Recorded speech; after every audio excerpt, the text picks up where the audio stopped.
আসসালামু আলাইকুম। মাইক্রোসফট ওয়ার্ডের আজকের 14তম ক্লাসে আপনাদেরকে স্বাগত। আজকের এই ক্লাসটি ভেরি এক্সেপশনাল। সো ক্লাসটি শুরু থেকে শেষ পর্যন্ত মনোযোগ সহকারে দেখার আমন্ত্রণ রইল।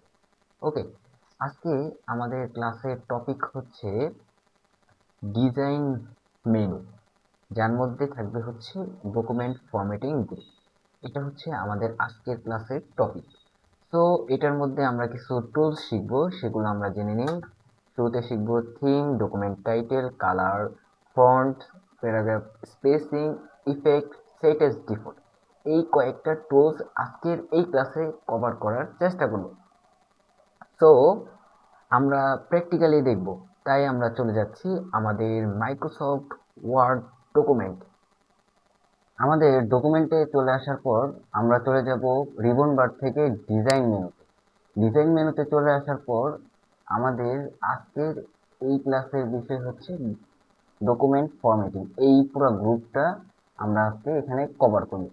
তো শুরুতে আমরা কিছু র্যান্ডমলি টেক্সট নিয়ে নিচ্ছি, যাতে আমাদের বোঝার সুবিধার্থে। ওকে, আমি একটু জুম করে নিচ্ছি এবং ইকুয়াল দিয়ে আর এ এন ডি লিখে নিচ্ছি।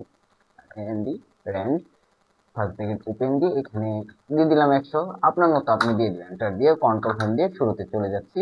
এখন আমরা যদি এখান থেকে বিভিন্ন থিম চেঞ্জ করি, এখানে বিভিন্ন থিম, এক একটা থিম এক একটা কালার বা এক একটা রং দেয়। এই যে দেখেন, লেখা কিন্তু চেঞ্জ হচ্ছে, দেখতে পারতেছেন? এই যে লেখা কিন্তু এক একটা লেখা আরেকটা লেখার মধ্যে এরকম করতেছে। আপনার যেটা পছন্দ হবে সেটা আপনি এখান থেকে বানাইতে পারেন।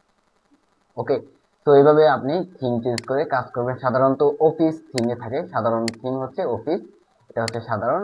তারপরে এখানে আর বিভিন্ন স্টাইল আছে, যেগুলো হচ্ছে আমাদের টাইটেল স্টাইল বা হেডিং এর স্টাইল, যেগুলো এই যে এখানে হোম যদি যাই, হোমের মধ্যে এই স্টাইল যেগুলো আছে, এগুলোর স্টাইল বিভিন্ন ডিজাইন এখান থেকে আমাদের চুজ করতে হয়, বা আমরা বিল্ডিং ভাবে এখানে অনেক ডিজাইন পেয়ে যাব। তো শুরুতে আমরা কিছু টাইটেল নিয়ে নিচ্ছি। টাইটেল এড করার জন্য আমরা এখান থেকে এন্টার দিয়ে এটাকে আমরা টাইটেল ধরে নিচ্ছি। যদিও আমাদের এটা টাইটেল না, আমরা এমনি বানানো বোঝানোর জন্য একটা টাইটেল বানাই নিচ্ছি। নিচ থেকে আরো কিছু হেডিং বানাই নিচ্ছি। একটা আমাদের তো একটা টাইটেল থাকবে আর বাকিগুলো হেডিং থাকবে। তো একটা হেডিং বানাই নিলাম। চাইলে আপনারা এই কয়টা হেডিং এ আমরা বুঝে ফেলবো। ওকে, তো আমরা ডিজাইনে চলে যাব। এখানে অনেক ডিজাইন আছে, আপনার কোনটা দরকার। আমরা যদি এরো বাটনে যাই আরো ডিজাইন পাবো। এই যে আপনার কিন্তু ডিজাইন কিন্তু চেঞ্জ হচ্ছে, এই যে দেখেন এক একটা ডিজাইনে এক একটা টাইটেলে এক রকম হয়, এক একটা আরেক রকম হয়। তো এটা বললাম যে আমরা এটা নিয়ে নিচ্ছি। এখন যদি আমরা অন্য কোনো থিম দিতে চাই বা এখান থেকে ডিজাইন দিতে চাই, ডকুমেন্ট টাইটেলের ডিজাইন মনে করলাম যে আমরা এটা দিয়ে দিলাম। তো আপনি চাচ্ছেন যে না, এগুলো আমার পছন্দ না, আমরা আবার আবার আগেরটায় ব্যাক করে যাব। শুরুতে যেরকম ডিজাইনটা ছিল নর্মাল ডিজাইন, আমরা এখন যদি নর্মাল ডিজাইন খুঁজতে যাই, তো এটাও দিলাম, এটাও যদি নর্মাল ডিজাইন দেই এখান থেকে আমরা পাচ্ছি না, বা এই যে এখান থেকে যেরকম নর্মাল ডিজাইন হওয়ার কথা সেটা কিন্তু আমাদের হচ্ছে না, অন্যরকম ডিজাইন হচ্ছে। এটা সাধারণত নর্মাল ডিজাইন না। নর্মাল ডিজাইনের কালার কিন্তু ছিল এখানে কালো ছিল। তো আপনার এখানে আসতেছে না, এটা নিয়ে কোনো ভয় পাওয়ার কোনো কারণ নাই। এখান থেকে আমরা সিম্পলি আমাদের কাজটা করতে পারবো। নর্মাল ডিজাইন আনার জন্য আপনি এই অ্যারো বাটনে ক্লিক করবেন, এখান থেকে আপনি reset two default style set এখানে ক্লিক করবেন। দেখেন নর্মাল ডিজাইনটা কিন্তু চলে আসছে, শুরুতে যে ডিজাইনটা ছিল এটা কিন্তু চলে আসছে। তো তারপরে আপনি এখান থেকে বিভিন্ন থিম চাইলে চুজ করতে পারেন। বিভিন্ন থিমে বিভিন্ন থিম দেই, এই যে এখানে একটা থিম দিচ্ছে। বা এগুলো আপনি যদি শেপ নিয়ে কাজ করেন সেগুলোর উপরে এটা কাজটা পড়বে। যদি আমরা ইনস্টল থেকে কিছু শেপ নেই, রেক্টেঙ্গেল শেপ নিলাম, এখানে কিছু রেক্টেঙ্গেল শেপ দিচ্ছি। চাইলে এই রেক্টেঙ্গেল শেপটা দিচ্ছি, একটু ব্রাশ শেপ এটা দিয়ে দিচ্ছি। এখন এটার কালারটা একটু কালো করে দিচ্ছি, বা কন্ট্রোল জেড দিয়ে আগের কালারে থাক। আপনি চাইলে এই যে এখন ডিজাইনে যাবেন, ডিজাইন থেকে এখানে বিভিন্ন থিমস আছে, আপনি দেখেন কালার কিন্তু চেঞ্জ হচ্ছে এক একটা থিম। যদি এটা আমরা যদি অন্য কালার নিতাম, অন্য কালার যদি এখান থেকে আমরা ফরম্যাটে গিয়ে একটা অন্য কালার দিই, এটা দিয়ে দিলাম, আমরা ডিজাইনে যাব। তো এখান থেকে এই যে, তো এখানে কিন্তু আমাদের চেঞ্জ হচ্ছে না। চেঞ্জ হচ্ছে না কেন? আমরা ফরম্যাট থেকে এই কালারটা দিয়েছি, এই জন্য কিন্তু এটা চেঞ্জ হচ্ছে না। আমাদের কন্ট্রোল জেড যদি প্রেস করে আমরা এখান থেকে একটা কালার দিই, এখন যদি আমরা এখান থেকে ডিজাইনে যাই, এখন দেখেন এটা কিন্তু চেঞ্জ হচ্ছে। ব্যাপারটা মজার না? আমরা যদি ফরম্যাট থেকে কোনো এখানে এই যে শেপ ফিল থেকে কোনো কালার দিই, তাহলে কিন্তু যেটাই দিবেন আপনি ওটা ফিক্সড হয়ে যাবে। যেমন হলুদ কালারটা দিলাম, হলুদ কালার দেওয়ার পর আমরা যে ডিজাইন থেকে এখান থেকে বিভিন্ন থিম চেঞ্জ করি, এই পাশের কালারটা যেটা সেটা চেঞ্জ হচ্ছে, কিন্তু হলুদ কালারটা কিন্তু শেপটা যেটা সেটা কিন্তু চেঞ্জ হচ্ছে না। আপনি যদি এখান থেকে আপনি এই কন্ট্রোল জেড প্রেস করে আমরা এখান থেকে ডিজাইনটা প্রেস করে এই যে এখান থেকে শেপ স্টাইল থেকে এখানে আপনি কোনটা চান সেটা যদি আমরা যদি এটা দিয়ে দিই, এটা দেখাই যাচ্ছে না, এটা এটা দিয়ে দিলাম এবং এখান থেকে ডিজাইনে গিয়ে আমরা এই থিম থেকে আপনার এটা স্টাইল কিন্তু চেঞ্জ হচ্ছে, চেঞ্জ কালার কিন্তু চেঞ্জ হচ্ছে। এইভাবে কিন্তু আপনার চাইলে এগুলো এটা দিয়ে আপনি আরো আপনার নিজের মতো একটা কালার বানিয়ে এখান থেকে ফরম্যাট থেকে একটা কালার বানিয়ে একটা থিম বানাইতে পারেন, আপনার মতো আপনি থিম বানাইতে পারেন। থিম বানাবেন কিভাবে আপনারা জানেন, এই যে দুইটা সিলেক্ট করবেন, সিলেক্ট করে চলে যাবেন ডিজাইনে, ডিজাইন থেকে থিম, এই যে এখান থেকে সিলেকশন কারেন্ট থিম। আপনারা যেভাবে হেডার ফুটারে এই কাজটা করবেন এই সেভটা, সেভাবে কিন্তু এখানে সেভ করতে পারেন। আপনারা যদি হেডার ফুটারের ক্লাসটা যদি না দেখে থাকেন, আই বাটনে লিঙ্ক দেওয়া আছে, আপনারা সেখান থেকে দেখে নিন।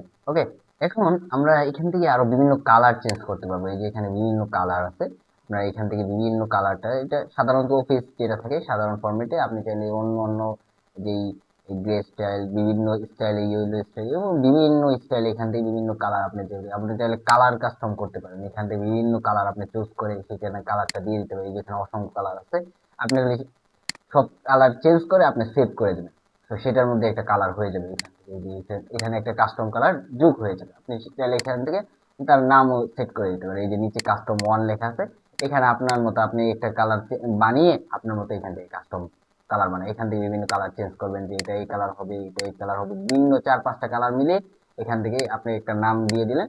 তো তারপরে সেভ করে আমরা এটা ক্যান্সেল দিচ্ছি, সেভ করলাম না। আপনারা এইভাবে কালার সেভ করতে যদি করেন তাহলে এই যে এখানে কিন্তু কালার একটা অ্যাড হয়ে যাবে সেভ করা। তো তারপরে আছে বিভিন্ন ফ্রন্ট, এখানে ফ্রন্ট পাবো। তো আপনাদের একটা প্রশ্ন থাকতে পারে যে এখানে তো ফ্রন্ট আছে, কিন্তু আমাদের ডকুমেন্টের যেই হোম মেনুটা আছে সেখানেও কিন্তু ফ্রন্ট আছে, এখানে তো কিন্তু সেখানে হচ্ছে আরো বেশি। আমরা যদি ডিজাইনে যাই এখান থেকে তো আরো কম ফ্রন্ট, এই যে এখানে 15-20টা থেকে, আর এখানে তো মনে করেন যে ফ্রন্টের মধ্যে অনেক ফ্রন্ট আছে, এই যে এখানে প্রায় 1-150 মতো ফ্রন্ট আছে। তো এগুলো থেকে আমি কিভাবে কি জন্য এইখান থেকে ফ্রন্ট ব্যবহার করবো, আপনার একটা প্রশ্ন থাকতে পারে না? প্রশ্ন থাকতে পারে, ঠিক আছে, কিন্তু এই যে ফ্রন্ট আছে এই ফ্রন্টটা হচ্ছে আমাদের অফিস থেকে, মানে মাইক্রোসফট অফিস কর্পোরেশন কর্তৃক যে ফ্রন্টগুলো এই ওয়ার্ডের মধ্যে দেওয়া আছে সেই ফ্রন্টগুলো এখানে আছে।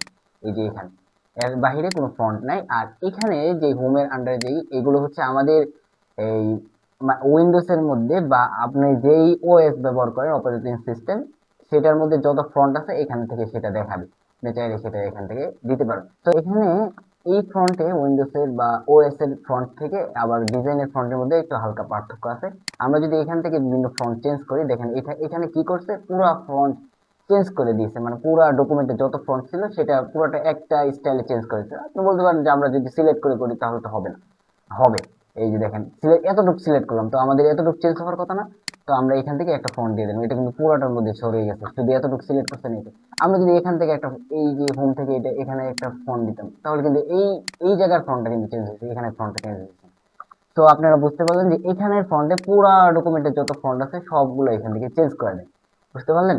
তো আপনারা যদি সাধারণ ফন্ট হচ্ছে যে এখানে যে অফিস যেটা আছে এটা হচ্ছে সাধারণ, এটা আপনি এখান থেকে ব্যবহার করতে পারেন। আপনি চাইলে অন্যান্য ফন্ট এখান থেকে ডিফল্ট ভাবে ব্যবহার করতে পারেন, আপনার যেটা ইচ্ছা। যদি আমরা এটা দিয়ে দিই তো এইভাবে কিন্তু হয়ে গেছে। চাইলে এইগুলো কেটে দিতে পারবো, এইগুলো কন্ট্রোল ধরে দুইটা একসাথে সিলেক্ট করে ডিলিট কেটে দিই।